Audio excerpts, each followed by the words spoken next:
बांझ जिठानी। अमिता और सुनीता आपस में देवरानी जिठानी होती हैं। शादी के कई साल बाद भी अमिता को कोई औलाद नहीं होती, लेकिन शादी के 1 साल में ही देवरानी सुनीता को एक प्यारा सा बेटा होता है। अरे सुनीता, तू तो सीधी है। क्या सारा दिन अपने बच्चे को उस अमिता की गोद में डाली रहती है? देखती नहीं, खुद का बच्चा तो है नहीं। अरे कहीं तेरा बच्चा भी। कैसी बात कर रही है माँ जी? अभी उनकी शादी को भी तो सिर्फ 5 साल ही हुए हैं। कई लोगों को तो 10-10 साल बाद भी बच्चे होते हैं। सास को सुनीता की बात अच्छी नहीं लगती। वो अमिता के पास जाती है। देख अमिता, घर का काम करा कर। सुनीता का एक तो छोटा बच्चा, वो बेचारी घर को चिराग भी दे और सारा दिन किचन में खटती रहे, और ऊपर से तू आराम करे। दीदी, खाने में क्या बनाना है दोपहर को? मैं किचन में जा रही हूँ। अरे नहीं नहीं, मैं हूँ ना, मैं खाना बना लूंगी। अरे खाना आप बनाएंगी तो मुन्ने को कौन पकड़ेगा? अरे तू पकड़ेगी, मैं पकड़ूंगी। भाई माँ ही तो मुन्ने को पकड़ती है। तू काम करे और ये मुन्ने के नाम पर आराम। अरे नहीं नहीं माँ जी, मैं माँ हूँ माना, लेकिन अमिता दीदी का प्यार भी कम नहीं है। सारा दिन भी नहीं खिलाएंगी तो रात को नींद नहीं आएंगी इन्हें। अरे तो दूसरे की औलाद तो दूसरे की होती है ना। ला अमिता, मुन्ने को मुझे दे दे। लेकिन जैसे ही मुन्ने को सास गोद में लेना चाहती है, वो उनके पास जाने से इनकार कर देता है। अरे काला जादू कर दिया है इसने। बच्चा किसी के पास आ ही नहीं रहा है भाई। माँ, इसे काला जादू नहीं, प्यार कहते हैं, जो दीदी मुन्ने से करती हैं। अरे हाँ हाँ, हम तो दुश्मन है ना इसके, जो ये हमारे पास नहीं आ रहा है। अरे सगी दादी हूँ मैं, पूरी की पूरी कोठी इसी के नाम कर जाऊंगी। अब बोल, अब भी प्यार है क्या इससे? अमिता को सास की बात पर गुस्सा आ जाता है। वैसे भी माँ जी, पूरे घर में यही एक चिराग है, तो आप इसे दे या ना दे, सारा कुछ इसी का है, चाहे वो मेरा भी क्यों ना हो। हाँ, अभी तो बड़ी जबान चल रही है, लेकिन जब घर पूरा इसके नाम होगा ना, तब पता चलेगा।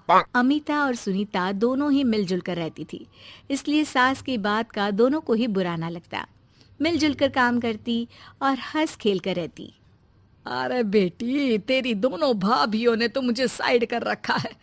अरे दोनों में इतनी पड़ती है कि मुझे तो डर लग रहा है, कहीं एक दिन ये दोनों मेरी बात मानने से इनकार ही ना कर दे। अरे तो खेल खेलो और दोनों को अलग कर दो, इस पे कौन सा गणित लगाना है माँ? हाँ हाँ, ये तो है, चल देख लेती हूँ मैं। अगले दिन सास धीरे से एक लाल पेन लेकर मुन्ने के बदन में लगा देती है और लोगों को बुलाकर हंगामा करती है। अरे देखो देखो, ये क्या हो रहा है मुन्ने के शरीर में? अरे ये क्या हो गया मेरे बेटे को? मैं अभी इसे लेकर डॉक्टर के पास जा रही हूँ। अरे ना दीदी, परेशान मत हो, मैं तैयार कर देती हूँ और कैब बुला लेती हूँ, बाद में ले जाइए आप इसे। अरे बेटा, तेरा है, वो क्यों ले जाएगी? वैसे भी ये डॉक्टर का नहीं, तांत्रिक का मसला है। किसी ने मुन्ने पर जादू करने की कोशिश की है, जिससे वो मुन्ने को मार ले। सुनीता ये सुनकर रोने लगती है। कौन मेरे मुन्ने को मारने की कोशिश करेगा माँ जी? नहीं नहीं, ऐसा कुछ नहीं होगा। सास अमिता की तरफ देखकर कहती है। अरे वही जिसकी खुद की औलाद ना हो। कैसी बात कर रही हैं माँ जी आप? मैं क्यों मारूंगी अपने ही बच्चे को? वो तो मेरे बेटे जैसा है। अरे बेटे जैसा है, बेटा तो नहीं है ना। वैसे भी मैंने तांत्रिक को फोन कर दिया है। थोड़ी देर में वहाँ तांत्रिक आ जाता है। हे भगवान भगवान भगवान भगवान, बच्चे की जान को खतरा है, खतरा है, खतरा है। इसके ऊपर किसी बांझ औरत ने काला जादू कर रखा है, रखा है, रखा है। लगता नहीं ये बच्चा कभी ठीक भी हो पाएगा, पाएगा, पाएगा। नहीं नहीं, मेरे बेटे को बचा लीजिए। अमिता दीदी, आप इतना गंदा सोचेंगे मुन्ने के लिए, मैंने सोचा भी नहीं था। अरे कैसी बात कर रही हो सुनीता? मैंने तो मुन्ने को माँ से बढ़कर प्यार किया, ये सोचो भला मैं ऐसा क्यों करूंगी? लेकिन बेटे के प्यार में पागल सुनीता सास की जाल में फंस जाती है। दीदी, आज से आप और मैं अलग हैं, मेरी रसोई अलग, आपकी अलग, और आज के बाद मुन्ने को छूने की क्या, देखने की भी कोशिश मत करिएगा। अमिता सुनीता को समझाने की कोशिश करती है, पर कुछ नहीं होता। अगले रोज। ला सुनीता, मैं मुन्ने को नहला कर तैयार कर देती हूँ। नहीं नहीं माँ जी, मैं नहला देती हूँ। लेकिन जैसे ही वो मुन्ने को नहलाने लगी, पेन के निशान एक एक करके निकल गए। अरे माँ जी, ये तो किसी ने पेन से निशान बनाए थे। देखिए, जैसे ही मैंने मुन्ने को नहलाया सारे निकल गए। अब अरे नहीं नहीं बहू, ये तो बाबा का कमाल है कि बच्चे के ऊपर से ये साया धुल गया।